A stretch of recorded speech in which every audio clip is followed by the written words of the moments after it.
Welcome everybody to the show and welcome back, Gay Hendricks. Today we're going to be talking about his newest book, The Genius Zone. If you are listening to this on the podcast, no, we did do a video. You can come over to jjflizanes.tv to see that video.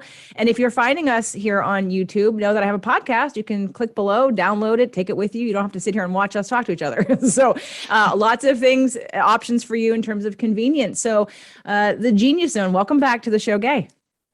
Well, thank you, JJ. Great being with you again. So as I stated to you before we hit record, I first of all want everyone to buy the book. So if you haven't already, please buy The Genius Zone. If you have the Big Leap or you've been following me for any amount of time, or if you've come to a live event or in my Inner Circle membership or you're in my mastermind, you know that we work with the Big Leap all the time. The upper limit is a very common term that you have created, and you've created a movement in the world with that work. And this book is taking that to the next level and continuing the conversation that got started in the Big Leap. So I want to make sure that we address things that maybe aren't even in the book, things that have come up after the book. I know that for you, looking at like the mega issue. So the question on the table is, what do you think the mega issue is that people struggle with? I think it has a lot to do with the inability to receive fully. I think at the heart of a lot of our issues that we shouldn't be focusing on solving some problem in the past so much as we should be focusing on growing our ability to receive something in the present. Now, naturally, the experiences of the past, painful experiences, cause people to, kind of shrink back and not believe in themselves. But really, what makes the change is the shift in the willingness to receive now, regardless of what happened way back there. And one of the things that, the Big Leap came out about 12 years ago, and then the Genius Zone just came out a couple of months ago. And so one of the things that the Genius Zone is about are things that I figured out after the Big Leap was written. I would have probably put them in the Big Leap, but it took me a while to kind of integrate the things in the Big Leap and then see where the next thing had to go. And the Genius Zone has a lot of details about how to grow your ability to live in your genius zone. The Big Leap is about how to get into it, and the Genius Zone is to how to stay there and elegantly live there so you don't stress yourself out with your goals, but you allow them to come to you. And that's a point that I really want to emphasize, because one of the big things that I see lacking in many people is they work real hard and they put things out, but they don't do the equivalent work on growing their ability to receive. And that's so essential.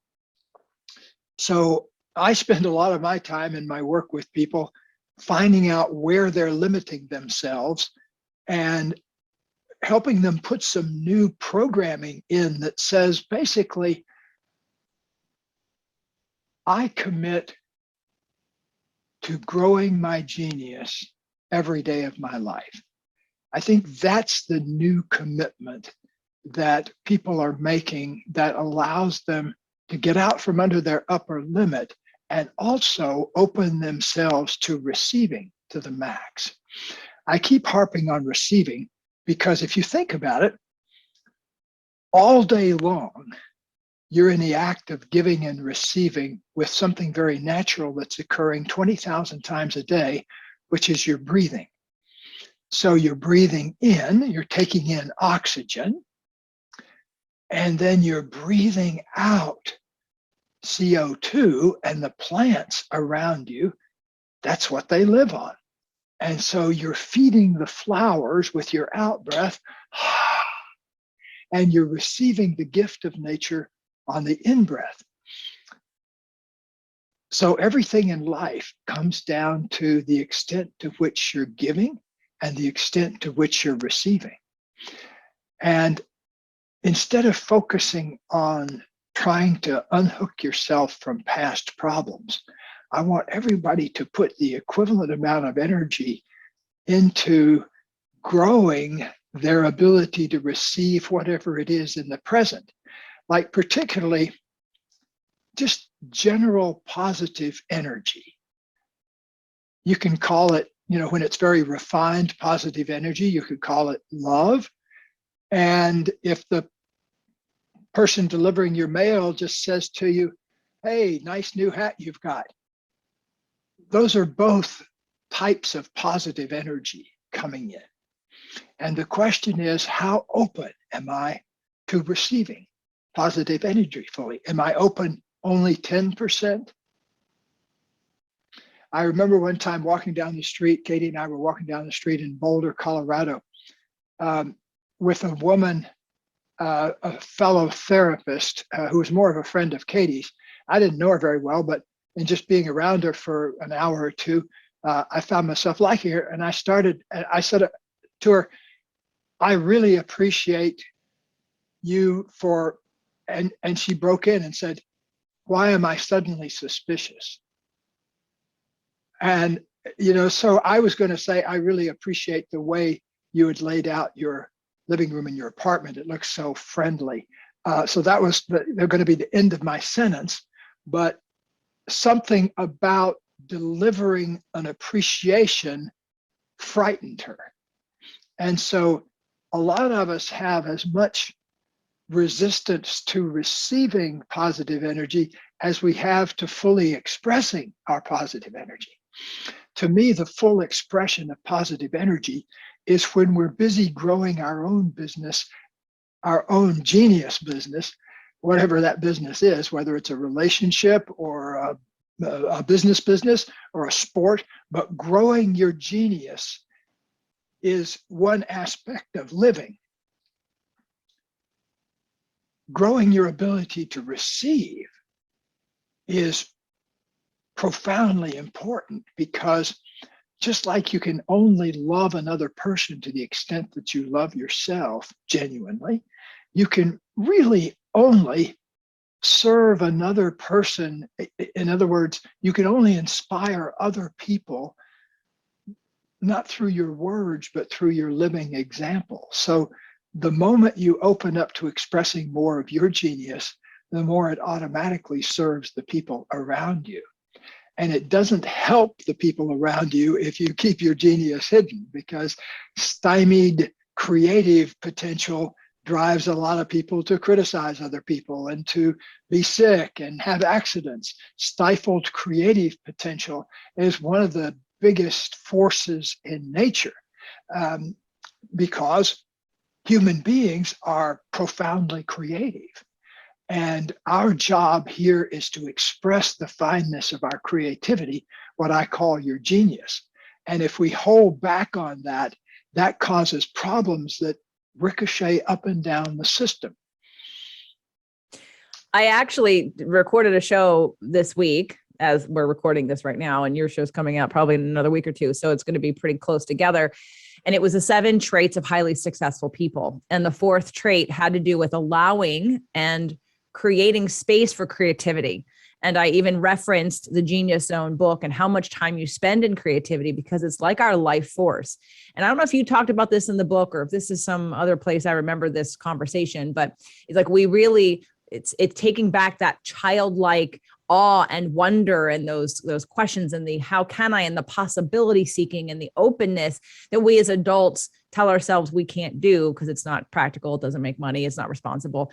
And it's like now we're getting to the point where this is a necessary component to add back into our adulthood for all aspects of our life. And I'm going to turn my camera. It's going to be weird for those who are watching this, and for those of you who can't see it, I want to show you that on a board here, I expand in success and abundant success and love every day as I inspire those around me to do the same. Like ever since From the Big Leap, I wrote that years ago, and it's literally been on a board next to me all the time, because it's the why I loved, and I said this on our very first conversation, why we upper limit ourselves. This is our 3rd show for anyone who's listening for the first time. This is our 3rd show together. And on the first show, I said the reason why I was really interested in your work, how it really impacted me more when I read it the second time, was because I teach law of attraction, and law of attraction is about receiving. It's about the frequency of where you're vibrating emotionally, and then being able to allow that in. And what was missing for a lot of people in that conversation, because some people say, well, okay, so I'm just supposed to feel good. Although many people don't even know what that's like. I said, feel good. They're like, well, how do you do that? I'm like, feel good. Like you need to know how to feel good. Okay, well, that's a whole nother conversation. But what the Big Leap did for me was to give people a more visual idea of a temperature gauge of how much, like I felt like the upper limit conversation and the Big Leap really started that, like, oh, the reason why I can't allow in more is because I only think I deserve so much. And this is where I get to challenge myself to receive more. And how do I do that? And what do I do? And so the work, your work. And then this book, I love that the genius zone has moved into the genius spiral. Again, allowing for that creativity to not set you in a box that is stagnant, because creativity is not stagnant. It's constantly growing. It's constantly changing. To me, it's from a spiritual perspective, creativity is your connection to source energy and your higher being. And it's like having leveraged, there's no thought that hasn't been thought before. It's like, but we are each guided in ways that only we know, but we have to have a connection to that. And that openness, that trust, that exploration, that allowing ourselves to chase a dream, to start a business, to care about a relationship, where I finished the book last night because I was going between your book and Undoctored from Dr. William Davis before these interviews. And I told you when I got your book that I was going to do it. I was going to do all the exercises. And so I committed to that and I did that. But what I love when you got to the end of the deathbed markers to me were so profound and you're such a romantic. And I agree with you. Like when I read one of your deathbed markers, I was like, that's exactly what I wanted. That was a marker of success for me, that I knew that I would always get the relationship of my dreams. And I wasn't in one when I had that thought. And I didn't have that experience when I knew in my bones, that's what one of the most important things of my life would be. And here I am now in it, just like you're in it. So I thought the deathbed marker was a way for us to really shortcut what's really important to us and where are we spending our time? And is it really about money in the bank? And sometimes it is, but is that really what it's about? And how do we get to the place where we allow our creativity to take us on this journey? What I love is your story of being able to commit little by little over time, more time in the genius zone, more time in the genius zone to the fact where you're either 90% or 100% now in your genius zone, and what that has been like for you. Can you speak to that for people in terms of that transition and how long you've been currently living in the largest time frame of your genius zone, and what miracles and or inspiration and or creative expressions have come from that? Well, I can tell you that all my dreams have come true. And the 5 big wishes I had for my life, number 1 was to have that kind of relationship with a woman with whom I could grow and change over the years. And I'm happy to report that worked so well that we are right this month having our 40th wedding anniversary. And congratulations. 40th wedding anniversary. We got married in October of 1981, and it led to 10 books co-authored together and many visits to Chicago to be on Oprah and 30 trips around the world. And so all my dreams have come true. My second dream that I stated for my life before it actually happened was I wanted to learn how to live in a state of completion so that there was nothing ever unsaid of importance or that I had not listened to of importance with any of the human beings that I care about.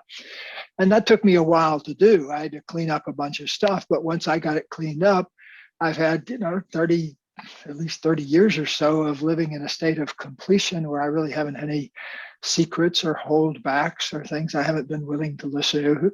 And so it makes for a very easeful kind of life. The third thing I wanted, that dream has come true. At the time, I mostly wrote textbooks and, that were read by maybe 500 clinical psychology students a year. And one day I had this, I've always been passionate about psychology and spirituality. I had this realization that really the most important thing for me was to find the most practical things that could change the most people's lives. If I was going to play the game, I wanted to find the core fundamentals. And I wanted to explain them to people in a way they could understand them. And so my third dream wish for my life was I wanted to learn how to write from my heart so I could speak to the largest numbers of people. And, it took some years, but through the great blessing of media and Oprah and 500 other shows like hers and writing books and things, it became possible to affect the lives of millions of people rather than just 500 clinical psychology students a year. So that dream really came true, much bigger than I could have ever possibly imagined, because when I first hatched the idea, there were no Oprahs there weren't any really even self-help books. They weren't a genre yet. And so I a lot of times think we dream the reality into being just by the power of the commitment that's behind it.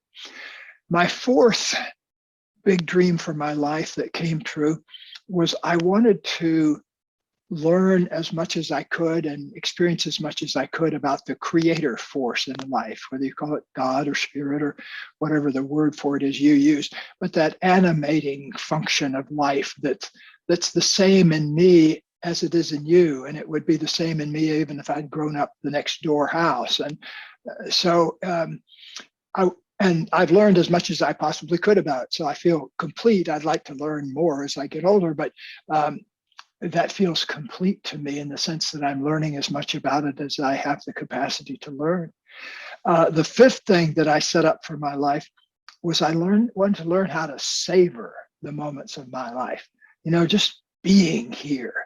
And at the time I had that goal, I probably have spent about 10% of my time in my zone of genius and probably about 10% of my time in my body, actually being where I was. I was, that great quote from John Lennon, life is what's going while you're busy making other plans. Well, I was always busy making other plans. And so I gradually started correcting those things and expressing those things in myself. And it probably took me to the end of the last century, to get from that 10% place up to the 100% place. So, you could say, well, it took you 20 or 30 years. That's a long time. But on the other hand, I've since have more than 20 years of living in the state of all my dreams having come true and coming true by the day, and always expanding and letting more positive energy into my life. And doing that 100% of the time, I can tell you it feels great. And, like, just to give you a practical example, my wife and I bought this house in 2001. And we started living in it seriously the winter of 2001 into 2002, I think. So we've been here basically 20 years. And neither one of us have spoken a critical word to the other person while we've lived in this house. And so think of that for a moment, to live in a space where there's no negativity. And what that results in is being able to live in one's creativity full time.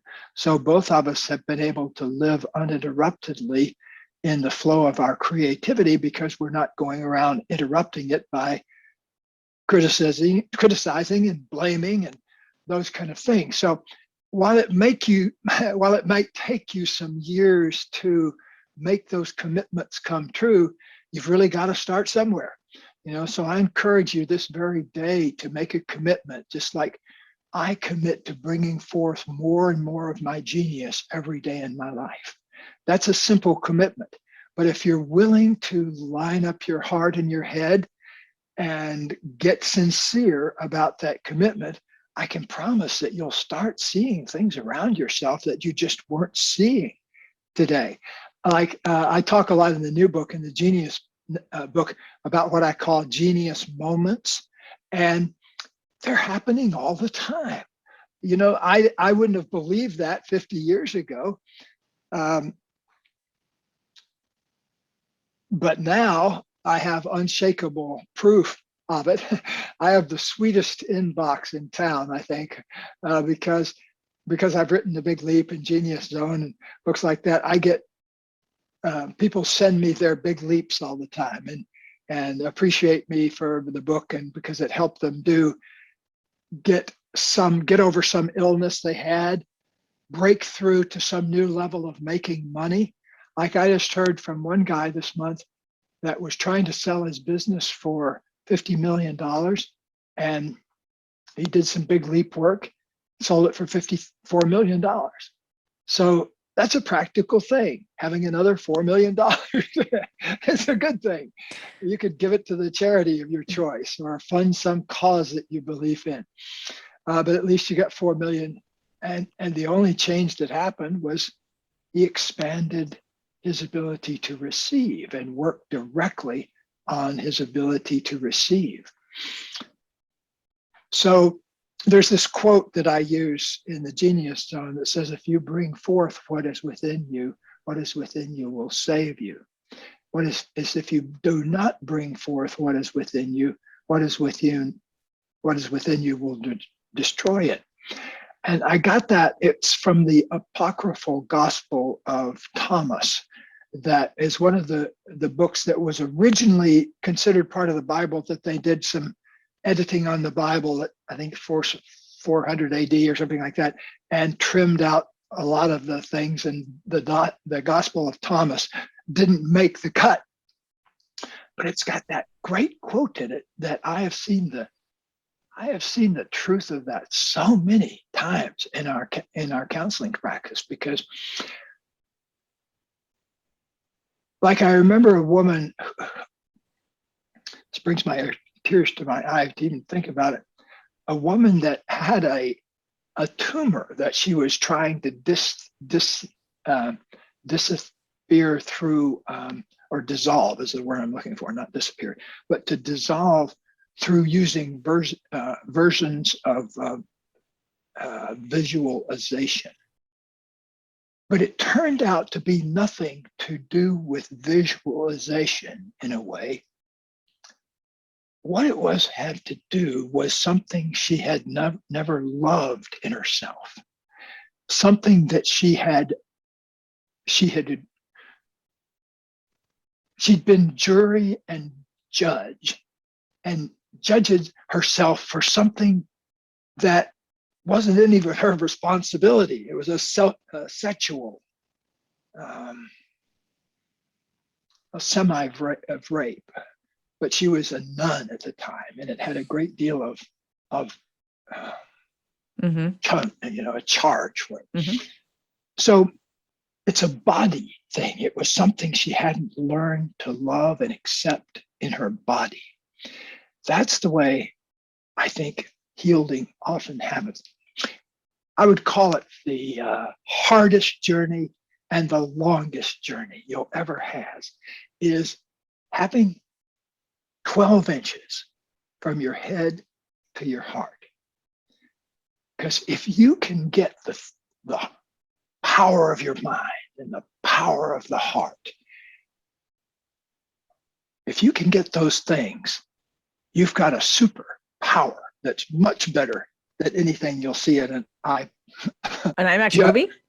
Yeah. The thing that I was trying to remember the name of it. It was only yesterday. Dune. Yeah, it was a sci-fi thing. I don't like it. I did it, frankly, because my wife loves sci-fi, and it was a 2-hour movie, and it was loud. I took one for the team to be, but it was so incredibly noisy. I couldn't stand it. But one of the things I want to give you, though, is the main thing is that even that it's all about receiving ability. Receive ability, the ability of letting yourself be received. Let yourself be to the most you possibly can to receive the most amount you possibly can. So that's the big lesson. That's, I think, what we're trying to be, right now.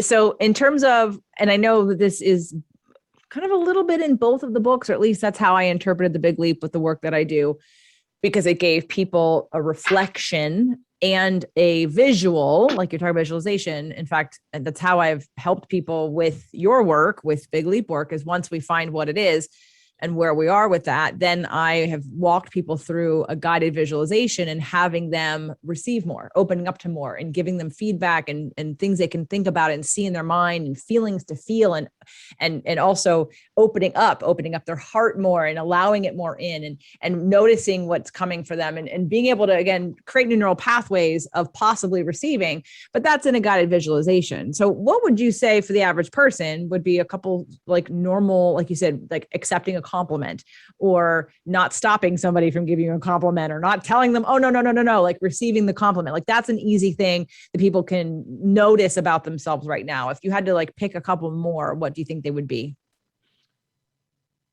Well, one of them for sure is not willing to receive compliments. The great research psychologist John Gottman had a careful study way back in the 80s, I think it was, where appreciations, 5 appreciations, are what healthy relationships have going for themselves, instead of every appreciation negative thing. So in other words, 5 appreciations are what healthy relationships have, a 5-to-1 ratio of that. And at first, it was hard for us to even make one hard, because we were, this was when we were first started working with each other, in the early days of our relationship. But now, we've had hundreds and hundreds and hundreds, because we hadn't had any negative, any things that go on now. Like, one of the most things that always happens, almost always, I tell Katie every day that I'm the luckiest person alive because I get to be her husband. And that's something that's just a fresh thing that I have to say when I see her. It's not a rote anything like that. It's just I see that aspect of her. And when I see that aspect of her, I have this certain feeling of gratitude. And it almost happens when I first see her every day. I get up in the morning, and so she sleeps in. So I often see her around 7:30. I'm a 4:00 guy. So, oh man, when I first see her, it's like electricity, and it has that feeling of, I'm the luckiest person there could ever be in the life, just because I get to see her happen. So I didn't have that feeling at first. It took me a long time to just receive her love. It was there all the time. It was me that had to let things get through to me, just like I had how much money I could receive. And, so, as a matter of fact, the first bit of financial stuff we ever did, our first year together, we said to each other, gosh, wouldn't it be great if we had $1,000 that we just put somewhere, like in a savings account, and we never touched it? And that was the hardest thing, and yet suddenly, once we had it, then we said, okay, wouldn't it be nice to have $10,000? And then wouldn't it be great to have $100,000? And then if we're at $1 million. And so at this point, we don't count the numbers so much anymore, but we just want a constant. Nowadays, it mostly goes into our nonprofit foundation, because there's not much stuff we need anymore. But for a long time, we wanted to buy a house and all those kind of things. But we kept just opening up the receiver aspect to more and more love and appreciation. No, I think that's very practical. I love that when we're looking at the book and the genius markers, about the practical, measurable stuff, like what you just said. Some of your examples, I submitted my book to the publisher. I live with a loving partner. I have more in my bank account than I had last year. And I think that's a really simple and easy way for people to start. I think that there's like a balance. The balance is on one end, the simplicity of being able to receive more sounds pretty easy. The reality of it, though, is it's going to challenge people a little bit, and there's a commitment that has to be made to do it. And so when we're looking at how do I improve my life and how do I get what I want, it's the balance of it's a very simple answer. That what you have to do on the other side, though, is to commit to taking action moving forward and allowing more in. And at each level or at each situation, it may look or feel differently if you upper limit. But the bottom line is you keep looking forward, you keep making that goal, you keep putting out that desire, you keep acknowledging and using your creativity and dedicating yourself to something that is progressing you along versus, I like what you said in the beginning. You said it's not about necessarily going backwards into the past and like looking at all that stuff. There's some value to it, but it isn't where you want to spend the majority of your time, because ultimately it doesn't teach you how to receive more. It may give you clarity about why you don't, but once you understand, when I work with people and we do core wound work, we're in and we're out. We get in, we get out, because I just want to know what it is. And now we're going to go forward. And now we're going to figure out how to receive more. What's the block? Why won't you let it in? I love the no negativity and the affirmations. I would imagine that words are your love language. That would be true. I think that would be very true for you. It is for Doug. I mean, he's so good at it that he compliments himself. And it's not because I'm not doing it. He'll literally have a conversation with himself and say, well, that was a good job, Doug. And I'll watch him and hear him. And I'll say, did I miss something? Did I not acknowledge you for something? He's like, no, I'm good. I'm just having a conversation with myself, telling myself what a good job I did. I'm like, okay. Because his love language is words. But I love these small, simple steps. So if you haven't been living under a rock and you haven't heard of The Big Leap yet, and you don't have it yet, please, everybody, make sure that's the first book you buy. And the second book you're going to get is The Genius Zone, and we've worked on this in different places in the work I do. Gay, talk to me about because what I love about also the end of The Genius Zone, and it's not like you're retiring and you're stopping, but I felt like your completion. I felt your completion of a path. And what's next for you? Well, actually, I have 3 of my mystery novels in my Tibetan Lama private detective series, and 3 in my Sir Errol Hyde mysteries that I haven't written yet. Then I also have my memoir that I'm working on. So I have 7 things in the pipeline. So I'm busy as all get out with my writing projects and doing interviews, and I also work with about 4 or 5 mentors. I mentor 4 or 5 people a year, mostly hot, young, entrepreneurial whiz kids in their 30s and 40s. Although a couple of them are older, but they're mostly young entrepreneurs. So I have a lot of fun mentoring people every year too. And now I'm going to go have a celebratory lunch with my magnificent mate of 40 years. I love that. One more last question before we wrap up today, because I know you've had just such an important lifetime of work helping people. Are you guys doing any more work with people? Are you doing any more events or coaching or programs? Okay. So that's not off the table. Yeah. We're doing a lot of them. We're in the middle of a couple right now. But we also have our first couples course that's live with real human beings in it. We're thrilled. It's already about half. It's not until February, but I think it's already about 20 couples already. There's only room for 30. So by probably Thanksgiving, there'll be a couples course with actual live people in it. We're very happy about that. Is it here in Ojai? Yes, it's at the Ojai Women's Club. Okay, well, when Katie and I have our reflexology date next week, I'm going to have to talk to her about it, because Doug and I love being involved in doing things like that, and I'd love to experience you guys working together. So, okay, great to know. And again, would people find out about that if they're interested at Hendricks.com, Hendricks.com. Yep, that's where we go to do all that kind of thing. And we'd love to have you come check it out. Absolutely. All right. Well, that link will be in the show notes. And again, everybody, it is the Genius Zone.